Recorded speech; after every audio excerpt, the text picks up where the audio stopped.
दोस्तों, स्वागत है आपका न्यूज निवारण टीवी पर। मैं मनोवर चौहान और आज हम पहुंचे हैं भारतीय किसान यूनियन संघर्ष के प्रदेश अध्यक्ष पवन गुर्जर के पास। खासतौर से किसानों की समस्या इस वक्त सबसे बड़ी है और वेस्ट यूपी की अगर बात कर लें तो ये किसान बहुल इलाका है। यहाँ पर गन्ने की फसल सबसे ज्यादा होती है। ऐसे में इसको कह सकते हैं किसान का प्रदेश भी कहा जा सकता है और बैकबोन यहाँ किसान ही है। आज इनसे बात करेंगे और जानेंगे कि पश्चिम उत्तर प्रदेश में किसानों की आज सबसे बड़ी जो समस्या है इनकी नजर में क्या है और सरकार उसको लेकर क्या कर रही है। पवन जी, सबसे पहले स्वागत है आपका न्यूज निवारण टीवी पर। आप लगातार संघर्षों में लगे हुए हैं और जब से हम देख रहे हैं, आप पहले राजनीति करते थे लेकिन अचानक से आपको किसानों की याद आई, गांव से बिलोंग करते हैं और अब देखा ही जा रहा है कि आप जगह जगह पश्चिम उत्तर प्रदेश के जिलों में पहुंचते हैं। लेकिन आप जब जा रहे हैं तो क्या देख रहे हैं, क्या समस्याएं हैं क्षेत्र में किसानों की और सरकार उसको लेकर क्या कर रही है? देखिए, सबसे पहले तो मैं आपका धन्यवाद करना चाहूँगा न्यूज़ निवारण टीवी का और मुनव्वर भाई आपका कि आपने किसानों के हित के लिए सोचा और आज आप लोग जो है उनकी समस्याओं को जानने के लिए आए। देखिए, जैसा कि आपने बताया है, ये बात सत्य है कि हम लोग पश्चिमी उत्तर प्रदेश से आते हैं और जो यहाँ खेती किसानी है वो मुख्य रूप से गन्ने पर आधारित है। लेकिन जो सरकार मौजूदा चल रही है, इस सरकार ने जो वादे किए थे, वो अधिकांश वादे पूरे नहीं हैं। हम लोगों की हमारे साथ-साथ तमाम जो समस्त किसान संगठन हैं, उन लोगों की माँग है कि आप गन्ना मूल्य बढ़ाइए और ₹500 प्रति क्विंटल गन्ना मूल्य हो, इसकी माँग हम लोग लगातार करते आ रहे हैं क्योंकि हम देख रहे हैं गन्ने का जो मूल्य है उसकी बढ़ोतरी के अनुसार कई गुना जिसमें जो खेती में उर्वरक काम आते हैं उनमें और जैसे पेट्रोल, डीज़ल का इस्तेमाल होकर के ट्रैक्टर से खेत की जुताई होती है। पेट्रोल, डीज़ल की अगर हम बात करेंगे तो एग्ज़ैक्ट डबल हो गया है और अगर हम खाद की, बीज की या अन्य कीटनाशक दवाओं की या बिजली की, जहाँ से पानी की व्यवस्थाएँ होती हैं, वो सब एग्ज़ैक्ट डबल हो गई हैं। लेकिन अगर आप गन्ने के मूल्य की बात करोगे तो वो 10 या 20 रुपए ही मात्र पिछले 10 सालों में मौजूदा सरकार ने बढ़ाया है। तो पहली माँग तो हमारी ₹500 का गन्ना मूल्य कम से कम सरकार निर्धारित करे और गन्ना भुगतान की समस्या आज भी ऐसे ही बनी हुई है। आज भी करोड़ों रुपए का भुगतान उत्तर प्रदेश के गन्ना मिलों पर है। मेरठ के कई गन्ना मिलों पर जो है करोड़ों रुपए का भुगतान किसानों का पड़ा हुआ है। देखिए, किसान वर्ग एक भोला-भाला और सीधा वर्ग है, जो मुख्य रूप से खेती पर निर्भर होता है। देखिए, बच्चे स्कूल जाते हैं, वहाँ जब बच्चा स्कूल में पढ़ता है, तो जब गन्ने का भुगतान हुआ नहीं, किसान के हाथ में पैसा नहीं है, आप सोचिए 100, 50, 200 बच्चे पढ़ रहे हैं और वहाँ से किसान के बच्चे का हाथ पकड़ करके उसे उठा दिया जाता है। फीस के नाम पर उसका उत्पीड़न किया जाता है, उसका शोषण किया जाता है, बेइज्जत करके स्कूल से भगा दिया जाता है और अधिकांश हम लोग देख रहे हैं, हमारे मूवमेंट में ये शामिल है कि देखिए सरकारी जो विभाग का बिजली जो विभाग है वो सरकार का विभाग है। जब सरकार किसान के गन्ने का भुगतान करने में देरी करती है, तो फिर 2000, 3000, 4000 का बिल होते ही बिजली विभाग के जो कर्मचारी हैं वो किसान की तरफ ऐसे दौड़ते हैं जैसे कोई भूखा शेर अपने शिकार की तरफ दौड़ता है। तो बिजली विभाग का जो शोषण है वो लगातार किसानों के लिए बढ़ता जा रहा है और हमारे विजन में किसानों के साथ साथ हम लोग मजदूरों की समस्याओं पर भी नियमित रूप से काम कर रहे हैं। अच्छा, अब ये बताइए, आप किसान को लेकर के बड़े सजग हैं और कई चीजों पर बात कर रहे हैं। पहले ये देखा गया था कि आंदोलन हुए एमएसपी को लेकर, लेकिन वर्तमान में जो फसल की लागत है और एमएसपी को लेकर आपकी यूनियन क्या मांग कर रही है? क्या सरकार से कोई वार्ता चल रही है? देखिए, हम लोग एमएसपी की मांग लगातार पूरे देश का जो भी किसान यूनियन संगठन है वो सब लोग लगातार मांग कर रहे हैं, लेकिन सरकार की इसके पीछे क्या मंशा है, हम इस पर तो यही कहेंगे कि जब ये लोग एमएसपी लागू नहीं करना चाहते, यानी कि न्यूनतम समर्थन मूल्य, अगर ये उसको लागू कर देंगे तो कहीं न कहीं जो बिचौलियाँ हैं, जो किसानों का एक अच्छा लाभ किसानों को होना चाहिए, उसकी जो बीच की जो कड़ी है, जो उस मार्जिन को भुना लेती है, वो डायरेक्ट जो है किसानों को उसका लाभ मिल सकता है। लेकिन सरकार, जो मौजूदा सरकार की अगर मैं बात करूँ, तो वो मुख्य रूप से अपने पूंजीपति और उद्योगपति जो उसके बंधु हैं, उनको खुश करने में लगी हुई है। किसानों के लिए मौजूदा सरकार के पास कोई विज़न नहीं है, कोई रीति नहीं है, कोई नीति नहीं है। ये सरकार अपने उद्योगपति बंधुओं का हज़ारों अरबों करोड़ों रुपए का ऋण माफ कर देती है, लेकिन हम लोग लगातार मांग करते आए हैं कि कम से कम छोटे किसानों का, जिन लोगों के पास 5 बीघे, 10 बीघे, 20 बीघे खेती है, उनका आप लोग जो है ऋण माफ करिए, और जो सिंचाई के लिए पानी की व्यवस्थाएं हैं उनको आप मुफ्त करिए। लेकिन सरकार उस पर कहीं भी करवट लेने के लिए तैयार नहीं है। इसलिए मजबूरीवश किसान संगठनों को किसानों के साथ होकर के धरना प्रदर्शन और आंदोलन करने पड़ रहे हैं। अच्छा, आप लगातार ये अपनी बात कहते दिखते हैं अपने-अपने धरनों में कि भूमि अधिग्रहण तो होता है और वहाँ-वहाँ होता है जहाँ सर्कुलर रेट नहीं बढ़ता है। जहाँ हो जाता है वहाँ सर्कुलर रेट बढ़ जाता है।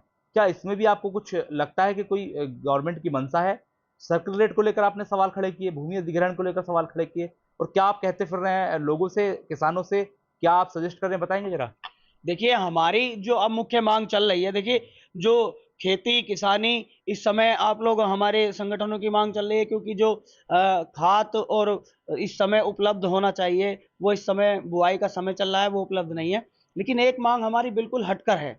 वो मांग हमारी ये है कि जो पश्चिमी उत्तर प्रदेश का किसान है, जो दिल्ली एनसीआर के नज़दीक के हमारे क्षेत्र हैं, जो गाँव हैं, उनकी सब ज़मीनें सरकार कब्ज़ा कर रही है, और कब्ज़ा करके अपने जो बिल्डर हैं, जिनसे ये अपने ताल्लुकात निभा रहे हैं, उनको अच्छे दामों में बेच रही है, और उसका कई गुना मुनाफ़ा कमा करके बिल्डर उसको आपको और हम लोगों को बेचने का काम कर रहा है। तो हम लोगों ने ये फैसला लिया है कि अब हम किसी भी कीमत पर किसान की ज़मीन को ज़बरदस्ती सरकार को कब्ज़ा नहीं करने देंगे, क्योंकि जो ज़मीन है वो कोई रबड़ नहीं है, जो बढ़ जाएगी। और देखिए, हमारी जो आने वाली पीढ़ियाँ हैं, जो नस्लें हैं, वो मुख्य रूप से हम लोग खेती पर निर्भर हैं। हमारा जो पश्चिमी उत्तर प्रदेश का जो समाज है वो मोस्टली खेती पर है। जब खेती चली जाएगी, हमारे पास खेती नहीं रहेगी, तो हमारा बच्चों का भविष्य क्या होगा? हमारी जो आने वाली पीढ़ियाँ हैं वो क्या करेंगे? या तो सरकार ये तय करे कि डेवलपमेंट का एरिया इतना है, और इस एरिया में किसान के परिवार के बच्चों को हम ये इस तरह का जो है कहीं न कहीं रोज़गार देंगे। लेकिन सरकार उस पे कहीं कोई करवट लेने के लिए तैयार नहीं है। अगर सरकार किसान के बच्चे को रोज़गार देने का काम नहीं करेगी, तो हम लोग किसी भी कीमत पर भूमि अधिग्रहण नहीं होने देंगे, और उसका पुरज़ोर विरोध करेंगे। देखिए जो किसान यूनियन है बहुत सारी है मार्केट में, अपने अपने तरीके से काम कर रही हैं, लेकिन भारतीय किसान यूनियन संघर्ष का क्या विजन है, आपकी क्या सोच है, क्या कोई आप ऐसा रास्ता अपना रहे हैं जो सबसे हटकर है? देखिए, मैंने अभी बताया कि जो हमारा पश्चिमी उत्तर प्रदेश है, उसमें गन्ने की मांग हमारी 500 रुपये प्रति क्विंटल की है। दूसरा, जो भूमि अधिग्रहण का जो मामला है, उसको जो हम पूर्ण रूप से नकार रहे हैं, भूमि को कब्जा करने और छीनने से, सरकार से जो छीनना चाह रही है उससे जो बचा रहे हैं, ये हमारा नया विजन है। दूसरा, हम लोग अपने संगठन में लगातार आपस में इस बात के लिए चर्चा कर रहे हैं। देखिए, हम लोग जो यहाँ हमारे यहाँ जैसे गेहूं पैदा होता है, गन्ना पैदा होता है, ऐसे ही दूध भी जो है वो किसान के यहीं एक तरह से पैदा होता है। भैंसे जो जानवर होते हैं उनको हम लोग पालते हैं। लेकिन हम लोग मार्केट में देख रहे हैं कि लगातार जो नकली प्रोडक्ट दूध से बनने वाले हैं, वो कहीं न कहीं समाज को कमज़ोर कर रहे हैं। आप देख रहे हैं तमाम तरह की बीमारियाँ पैदा हो रही हैं। तो ये हमारा विज़न में चलेगा, हम इसको अपना मुख्य मुद्दा रखेंगे। आने वाले समय में जल्द ही हम अपनी रणनीति बना करके जहाँ कहीं भी, चाहे वो डेयरी उत्पादन क्षेत्र हो या कोई मिठाई की दुकानें हों, जहाँ कहीं भी नकली प्रोडक्ट से बनने दूध से बनने वाले नकली प्रोडक्ट होंगे, चाहे उसमें घी हो, चाहे उसमें मावा हो, चाहे उसमें दूध हो, चाहे उसमें मक्खन हो, दही हो, उससे बनने निर्मित होने वाली तमाम जो वस्तुएँ हैं, उनको लेकर के हम लोग एक आंदोलन चलाएँगे, और किसी भी कीमत पर मार्केट में नकली प्रोडक्ट नहीं बिकने देंगे, क्योंकि नकली प्रोडक्ट अगर बंद हो जाएँगे, तो अच्छी खासी जो कीमत है दूध की, वो किसान परिवारों को मिलेगी। और सेहत बचेगी। और सेहत देखिए आंदोलन तो मैंने देखा कि बहुत लंबे-लंबे समय तक चलते हैं, लेकिन नतीजे कम निकलते हैं। आप ऐसा क्या कर रहे हैं, आपकी यूनियन ऐसा क्या कर रही है, जिस शासन और प्रशासन पर दबाव बने और आपकी जो ये तरीका है आंदोलन करने का, जो आप आंदोलन कर रहे हैं नकली कह सकते हैं सफ़ेद ज़हर के खिलाफ, सफ़ेद और मीठे ज़हर के खिलाफ, तो कैसे आप इस पर दबाव बनाएँगे, कैसे कराएँगे इसको? देखिए, हमारे जनपद के जो जिलाध्यक्ष हैं, हम अपने जिलाध्यक्षों को निर्देशित करेंगे और कहेंगे कि दूध के जो नकली प्रोडक्ट बन रहे हैं, उन पर आप डेयरियों पर जाएँ, प्रशासन को सूचित करें, और जो खाद्य रसद विभाग के अधिकारी हैं, उन अधिकारियों से आप अपना समन्वय बनाएँ, और उनको लेकर के आप मौके पर पहुँचें, और वहाँ आप जैसे पत्रकार बंधुओं का सहयोग भी हमको जो है आवश्यकता उसकी पड़ेगी। उस प्रारूप को बना करके हम इसको गाँव स्तर पर, ग्राम स्तर पर, तहसील स्तर पर, ब्लॉक स्तर पर हम इस मुद्दे को उठाएँगे। देखिए, जब खाने-पीने की बात आ ही गई है, तो सवाल आपसे ले लेता हूँ। आप हैं पवन गुर्जर, पड़ोस में जनपद है गाज़ियाबाद, वहाँ है विधानसभा लोनी, वहाँ के विधायक हैं नंद किशोर गुर्जर। आजकल खान पान की चीज़ों को लेकर बड़े चर्चाओं में है और देखा ही जाता है कि पुलिस का काम, प्रशासन का काम खुद कर देते हैं। अब एक नया वीडियो वायरल हुआ है कि मीट बेचने वाले लोग हैं, मटन बेचने वाले या चिकन बेचने वाले लोग हैं, उनको वो हटाते दिख रहे हैं और निर्देश दे रहे हैं पुलिस को कि ये करिए, वो करिए। आप इस पर क्या प्रतिक्रिया देंगे? देखिए, मेरा मानना ये है कि मैं जिस भारतवर्ष में पैदा हुआ हूँ, वो भारतवर्ष दुनिया का सबसे बड़ा लोकतांत्रिक देश है। और लोकतंत्र होना ही इस देश की खूबसूरती है, जिसमें हिंदू, मुस्लिम, सिख, ईसाई और तमाम जाति धर्म के लोग हिंदुस्तान में निवास करते हैं। हम लोग संविधान को मानने वाले लोग हैं और देश संविधान से चलता है। किसी के बाप की बपोती जो है भारतवर्ष नहीं है कि कोई भी ऐरा गैरा व्यक्ति आएगा और वो किसी को धार्मिक आज़ादी को खुर्द-बुर्द करने का काम कर देगा। हम बाबा साहब को मानने वाले लोग हैं, हम लोग संविधान को मानने वाले लोग हैं। देखिए, कुछ लोग ऐसे होते हैं, मैं उनसे विधायक जी से एक विनती ज़रूर करूँगा कि आप हमारे लिए सम्मानित हैं और अगर आप जिस तरह इन दुकानों को बंद करके चर्चा में रहना चाहते हैं, आप अपने क्षेत्र के विकास को लेकर के चर्चा में रहोगे, तो क्षेत्र की जनता और समाज भी आपसे खुश होगा। मैं विधायक जी को ये कह देना चाहता हूँ कि किसी पार्टी से व्यक्तिगत लाभ लेने के लिए आप गुर्जर समाज को बदनाम ना करें। आपके आगे गुर्जर लगा हुआ है और गुर्जर समाज कहीं भी किसी जाति धर्म से भेदभाव नहीं रखता। हम लोग हमेशा सबको एक साथ लेकर के चलना चाहते हैं, चाहे वो किसी जाति धर्म का व्यक्ति हो। उनकी जो मंशा है वो डेवलपमेंट पे नहीं है, क्योंकि कुछ लोगों का जो सोच होती है, जैसे वो चर्चा में उसको रहना है। अब हमें चर्चा में रहना है तो हम लोग ज़मीन पर काम करते हैं। हम मुज़फ्फरनगर में जो है किसान पंचायत करते हैं, हम जनपद गाज़ियाबाद में किसान पंचायत करते हैं। वहाँ के जो मुख्य मुद्दे होते हैं, अब हम लोग कल मुज़फ्फरनगर गए, वहाँ मेन जो मुद्दा हमें गाँव का दिखाई दिया, उन्होंने बताया कि हमारे यहाँ स्मार्ट मीटर लग रहे हैं। हमने वहाँ घोषणा की कि हम किसी भी कीमत पर स्मार्ट मीटर इस गाँव में नहीं लगने देंगे। तो अगर चर्चाओं में रहना है, देखिए, तो जनता के लिए कोई काम करें।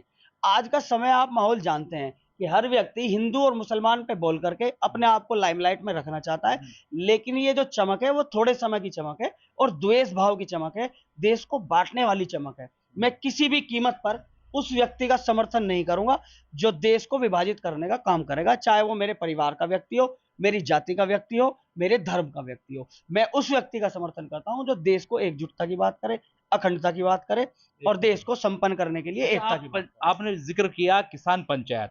अब पंचायत से याद आया कि पंचायत राज चुनाव सर पर है, तो रिश्ते चुनाव सर पर हैं और खास तौर से ये चुनाव ग्राम पंचायत और जिला पंचायत का गांव गमांड के लिए होता है। गांवों की सड़कें, गांवों का विकास, गांवों में जो नाली खड़ंजे, तमाम चीजें इसी के अंडर में आती हैं। अब चुनाव भी सर पर है और आप गांव के लिए काम करते हैं, किसानों के लिए काम करते हैं, तो क्या सोच रहे हैं, क्या आप इसको लेकर कहना चाहेंगे?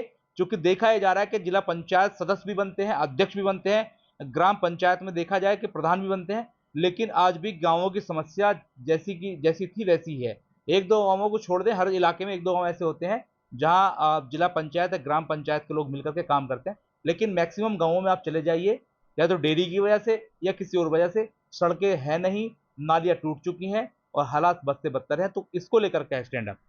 देखिए, सर्वप्रथम मैं आपसे एक बात कहना चाहूँगा कि जो सरकारें नियुक्त की जाती हैं, जब देश की आज़ादी के बाद ईस्ट इंडिया कंपनी जो हमारे देश पर राज करती थी, उससे आज़ादी के बाद जो 1857 की क्रांति शहीद धन सिंह कोतवाल जी ने जनपद मेरठ से बिगुल जिसका बजाया था और आज देश आज़ाद है, उस आज़ादी के बाद से यहाँ पार्टियाँ बनी, संगठन बने और राजनीतिक दलों ने चुनाव कराकर, क्योंकि लोकतंत्र आ गया, लोकतंत्र में चुनाव करके और चुना गया, किसी को प्रधानमंत्री बनाया गया, किसी को जो है प्रदेशों का मुखिया बनाया गया, मुख्यमंत्री बनाया गया। लेकिन सरकारों का चुनना जो विजन था, वो विजन और उद्देश्य ये था कि जो सरकारी जो मशीनरी होती है, सरकारें उस पर नियंत्रण रखें, क्योंकि सरकार स्थायी नहीं होती, लेकिन सरकारी जो मशीनरी है, जो विभाग है, वो स्थायी हैं। उन पर नियंत्रण के लिए सरकारें चुनी जाती हैं, लेकिन आज सरकार और सरकार के नेता सरकारी मशीनरी के आगे नतमस्तक हैं। सरकारी मशीनरी पूर्ण रूप से हावी है, चाहे आप किसी भी विभाग की बात करें। तो ये बड़े दुर्भाग्य की बात है कि सरकार का जो नियंत्रण है, कंट्रोल है, वो सरकारी मशीनरी पर नहीं है, जिसका सीधा-सीधा नुकसान मौजूदा सरकार को होने जा रहा है, चाहे वो त्रिस्तरीय चुनाव की बात हो, चाहे आने वाले विधानसभा चुनाव की बात हो। क्योंकि अधिकारी अपनी मनमानी करते हैं, पुलिस का रवैया बड़ा जनता के खिलाफ है और भ्रष्टाचार चरम पर है। हम आए दिन देखते रहते हैं कि कभी किसी चौकी, किसी थाने में, अभी नोएडा की बात करें तो पटवारी ने एक किसान को बड़ा मारपीट उसके साथ की है। तो ये मैं सरकार का जो है अधिकारियों के लिए प्रेम है। मैंने किसी और अन्य सरकार में इस तरह से नहीं देखा कि किसान के साथ किसी सरकारी व्यक्ति ने मारपीट की है। ये बड़े दुर्भाग्य की बात है और निश्चित रूप से इसमें जो मौजूदा सरकार है उसको बड़ा नुकसान त्रिस्तरीय चुनाव में होने जा रहा है। अच्छा, ये पहले देखा जा रहा था कि मॉब लिंचिंग होती थी, लेकिन प्रधानमंत्री ने इसको लेकर कुछ कहा, लोगों को संदेश दिया, तो चीज़ों पर कंट्रोल हुआ। अचानक से फिर ऐसे मामले बढ़ने लगे हैं। अलीगढ़ की घटना ने पूरे देश को झंझोर कर रख दिया है। पूरा विपक्ष इकट्ठा हो गया है और आक्रामक है सरकार पर। लेकिन क्या कहना चाहेंगे, सरकार इस पर बोलती नहीं है और पुलिस प्रशासन पर सवाल यह है कि आखिर ये घटना हो क्यों रही है, उसके बाद में कार्रवाई किस तरीके की हो रही है, और जिन अधिकारियों के कह सकते हैं क्षेत्र में सब होता है, सर्किल ऑफिसर से लेकर के थाना अध्यक्ष चौकी इंचार्ज तक उनके ऊपर किस तरह की कार्रवाई हो रही है। तो ये जो कह सकते हैं कि समाज को तोड़ने बांटने की जो घटनाएं हैं, इस पर कैसे अंकुश लगे और क्या कहना चाहेंगे इसके लिए? देखिए, मैं आपके चैनल के माध्यम से, क्योंकि मैं स्पष्टवादी व्यक्ति हूँ और मैं जो शब्द बोलता हूँ वो बड़ा सोच समझ कर बोलता हूँ। मैं कभी आवेश में आकर के और भावनाओं में आकर के कुछ नहीं बोलता, लेकिन जो बोलता हूँ उसमें सत्यता होती है। समझने का नजरिया व सामने वाले व्यक्ति का जरूर गलत हो सकता है। ये जो घटनाएं हो रही हैं, मैं इसमें सबसे पहले ये कहना चाहता हूँ कि जो मैं भी हिंदू धर्म से आता हूँ, गौ माता से प्रेम करता हूँ, गाय में हमारी आस्था है, लेकिन जो मौजूदा सरकार, जो केंद्र और प्रदेश की सरकार है, वो गाय पर राजनीति करती है। गाय पर राजनीति करके प्रदेश में आई है। मैं अपील करना चाहता हूं, जब आपको दूसरी योजना दोनों सरकारों को प्रदेश में और देश में होने जा रही, तो आपने जो बीफ, गाय के मीट को बोलते हैं, उसके निर्यात पे आपने क्यों रोक नहीं लगाई? अगर आप 2014 का आंकड़ा उठा करके देखेंगे तो बीफ का जो जो बाहर जाने वाली जो परसेंटेज है वो बड़ी है कहीं ना कहीं, और सब्सिडी इसी मौजूदा सरकार ने दी है, जिसका कई बड़े संतों, महात्माओं और पीठ ने भी विरोध किया है। जब सरकार आपके हाथ में है तो आपको बीट के मैं मांग करता हूं सरकार से कि आप बीफ का जो निर्यात है उस पर पूर्ण रूप से रोक लगाइए। और अगर आप सच में गौ माता से प्यार करते हैं, क्योंकि ये फर्जी गौ भक्त है, मैं इन्हें फर्जी गौ भक्त इसलिए कहूंगा क्योंकि गाय पालते हैं और जब तक गाय माता दूध देती है तो उसको रखते हैं और फिर छोड़ देते हैं। मैं चाहूंगा कि कार्रवाई उन लोगों पर हो जो गाय का दूध पीने के बाद उसे छोड़ देते हैं और वो सड़कों पर मारी मारी फिरती है। उनको चिन्हित किया जाए और कार्रवाई अगर करनी है तो उन पर हो जो गाय माता को सड़कों पर भटकने के लिए छोड़ देते हैं, सड़कों पर भटकने के लिए छोड़ देते हैं। और उसके बाद मैं मांग करूंगा कि अगर आप सच में सरकार मौजूदा गाय से प्रेम करती है तो आप गाय के लिए कानून बनाइए। अगर आप गाय के जो गाय का मतलब जिस तरह की ये घटनाएं हो रही हैं, कटान हो रहा है, आप उस पर कानून बनाइए। आप उस पर कानून क्यों नहीं बनाते? देश से निर्यात बंद करिए और उस पर कानून बनाइए। ये सिर्फ ढकोचलेबाजी है। किसी को यहाँ पकड़ लिया, किसी को पकड़ के मीट देख लिया, उसे के साथ मारपिटाई कर दी। ये सिर्फ सरकार को खुश करने वाले कुछ जो है तथाकथित लोग हैं, जिनका मैं नाम भी नहीं लेना चाहता। वो देश में बांट के एक माहौल खराब करना चाहते हैं। लेकिन देखिए, ये जो देश है ये संविधान से चलता है। अगर यहाँ किसी ने संविधान के अनुरूप, मैं आपसे बात कर रहा हूँ, अगर हमारे यहाँ किसी की हत्या भी कर दी जाती है तो कानून उसके लिए बनाया गया है। सरकार उसे फांसी की सजा तक दे सकती है, लेकिन किसी व्यक्ति को ये अधिकार नहीं है कि वो इंडिविजुअल उसके साथ मारपिटाई करे, उसकी हत्या करे। तो जो ऐसे लोग हैं, जो इस तरह की अगर कोई घटना होती है तो हमारे यहाँ पुलिस प्रशासन है, आप पुलिस को सूचना दीजिए, संबंधित विभाग को सूचना दीजिए। और अगर कोई इस तरह का गाय का मीट काटता है, उसकी दुकान पर है, तो उस पर निश्चित कार्रवाई होगी कानून के तहत। कानून चाहे तो उसे फांसी के बंदे तक ले जाए, लेकिन इस तरह से जो लोग माहौल खराब करते हैं, मैं उसका पुरजोर विरोध करता हूं और ये कहता हूं कि इस तरह से किसी के साथ भी मारपीट करने का अधिकार किसी को नहीं। देखिए, एक छोटे से ब्रेक के बाद, एक छोटा सा ब्रेक लेंगे, फिर हाजिर होते हैं एक ब्रेक के बाद। Prem hospital and modular test tube baby centre पिछले 30 वर्षों से निरंतर आपकी सेवा करते हुए अब और भी बेहतर रूप में बिजली बम्बा बाईपास पे भी state of the art infrastructure, 24 घंटे इमरजेंसी एवं ICU, gynaecology, obstetrics, laparoscopic surgery, laser surgery, cosmetic surgery, infertility, paediatrics, NICU, trauma आदि एडवांस्ड सुविधाओं के साथ कैशलेस सुविधा उपलब्ध है। Prem hospital, inspiring healing, empowering lives, near Shoprex mall, Bijli Bamba bypass, Meerut. Break के बाद आपका फिर स्वागत है। पवन गुर्जर मेरे साथ लगातार जुड़े हुए हैं। सर, बात चल रही थी अलीगढ़ की घटना को लेकर के। वहां आरोप ये लगा कि गौ मांस है, लेकिन अब जांच में ये भी साफ हो गया गौ मांस नहीं है। 3 से 4 लोग थे जिन पर आक्रमण हुआ या कह सकते हैं हमला हुआ। वो व्यापारी थे, मीट व्यापारी थे, लेकिन केवल एक अंदेशा था, एक शक था कि ऐसा हो सकता है, लेकिन वो ऐसा नहीं था। अब पुलिस को क्या कार्रवाई करनी चाहिए और प्रशासन को ऐसे पुलिसकर्मियों पर क्या कार्रवाई करनी चाहिए जो उस क्षेत्र में आते हैं, उस क्षेत्र में लगते हैं? देखिए, उन पर जो संविधान के हिसाब से, कानून के हिसाब से धाराएं बनती है, वो ठोस कार्रवाई हो, ताकि आगे से वो इस तरह का माहौल खराब ना करें। और ऐसे लोगों पर गुंडा एक्ट भी लगनी चाहिए जो देश, प्रदेश और जिले का माहौल खराब करते हैं। मैं अलीगढ़ प्रशासन से मांग करूंगा, सरकार से मांग करूंगा कि इनके खिलाफ कठोरतम कार्रवाई हो, क्योंकि अगर देश में कहीं भी माहौल खराब हुआ तो वो संभालने में नहीं आएगा, क्योंकि दिलों में इतनी नफरत आज पैदा कर दी गई है जिसका मैं आपके चैनल के माध्यम से व्याख्यान नहीं कर सकता। एक बहुत बड़ी खाई पैदा कर दी गई है, तो उसको कम करना चाहिए, क्योंकि एक घर और परिवार का झगड़ा भी उस परिवार को बर्बाद कर देता है। अगर देश में इस तरह का संदेश रहेगा, देखिए मैं इंटरनेशनल लेवल पे बात करूं तो सबसे ज्यादा इस्लामिक और मुस्लिम कंट्रीज हैं, और अगर इस तरह का मैसेज कि हिंदुस्तान में मुस्लिमों के खिलाफ शोषण हो रहा है, उनका दमन हो रहा है, तो हमारी राजनीति देश की जो राष्ट्रीय स्तर की छवि है वो भी कहीं ना कहीं धूमिल होगी, और अन्य देशों में हमारे खिलाफ जो संदेश है, जो मैसेज है, जो हमारे यहाँ एकता का संदेश का मैसेज है, लोकतंत्र का मैसेज है, वो कहीं ना कहीं खराब हो जाएगा। इसलिए मैं सरकार से अपील करूंगा कि ऐसे लोगों पर कार्रवाई निश्चित रूप से हो। बहुत शुक्रिया। तो मेरे साथ पवन गुर्जर जुड़े हुए थे। चूंकि अब बकरा ईद का त्यौहार भी सर पर है, ऐसे में पशुओं का लाना ले जाना लगा रहेगा, कुर्बानी का दौर चलता है, और ऐसे में तमाम बुद्धिजीवी जो लोग हैं वो यही मांग कर रहे हैं कि इस तरह के मामलों पर रोक लगे, ऐसे लोगों पर रोक लगे, उन्हें चिन्हित किया जाए। हालांकि अलीगढ़ की घटना के बाद कहीं ना कहीं पुलिस और प्रशासन बैकफुट पर है, और उन्होंने इस पूरे मसले को लेकर कार्रवाई भी की है और उन लोगों को पकड़ा जा रहा है जिन्होंने हमला किया था। लेकिन प्रदेश में अब त्योहार सर पर है, तो ऐसे में प्रदेश जो पुलिस है, प्रदेश की पुलिस भी हाई अलर्ट पर है कि कहीं ऐसी घटना ना हो जिससे दो समाज के बीच खाई बने, और बुद्धिजीवी ये चाहते हैं कि ऐसा ना हो, क्योंकि इंटरनेशनल पटर पर देश का नाम खराब होता है, छवि खराब होती है।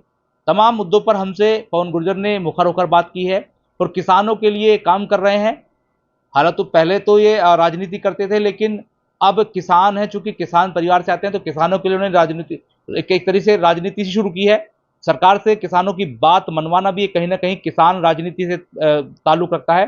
तो ये भी देखना होगा जो इन्होंने मुहिम चलाई है मीठे और सफेद जहर के खिलाफ, वो कितनी कारगर साबित होगी और इस पूरे मामले में आखिर कितनी कार्रवाई हो पाएगी। चूंकि देखा ही जाता है कई स्थानों पर बड़े स्तर पर जो इलीगल कह सकते हैं, जो फर्जी रसगुल्ले बनते हैं, वो मेरठ शहर ही नहीं आसपास के जिलों में भी सप्लाई होते हैं, और ये जग जाहिर है, ये पहले से ही पुलिस प्रशासन को पता है, लेकिन समय रहते कार्रवाई नहीं होती है। तीज त्योहार पर कार्रवाई होती है, और ऐसे में अब जो किसान यूनियन की मुहिम है वो कितना रंग लाएगी, ये भी देखने वाली बात होगी।